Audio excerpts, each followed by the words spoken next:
Hallo liebe Freunde der Kunsthaut-Szene.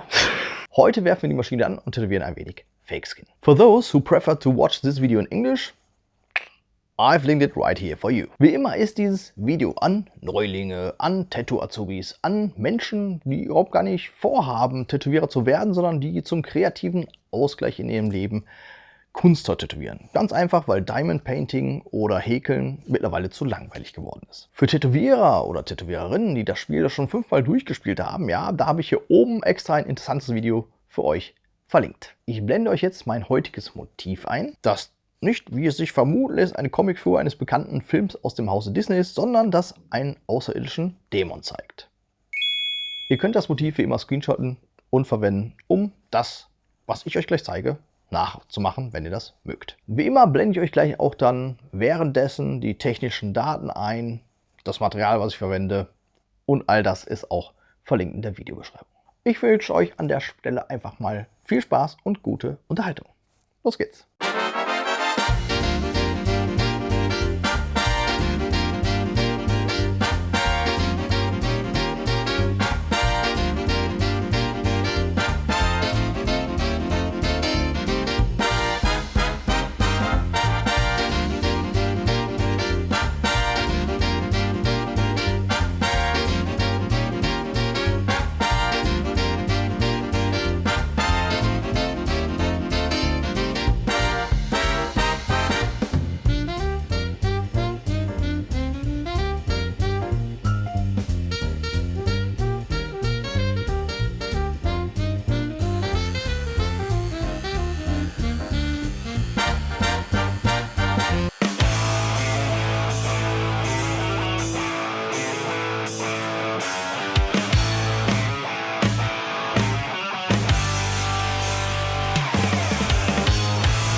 rotão, irmão.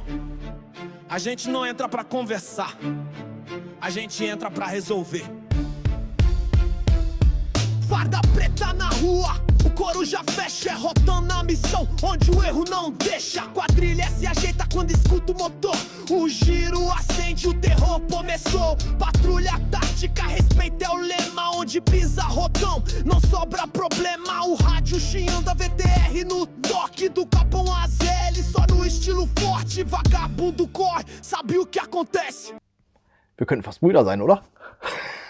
So, das war's mit dem Video. Ich hoffe, dem einen oder anderen hat's gefallen. Falls ja, lasst gerne einen Daumen nach oben da und ein Abonnement, wenn ihr wollt. Ja. In diesem Sinne bin ich dann auch schon raus. Gehabt euch wohl, passt auf euch auf, bleibt gesund.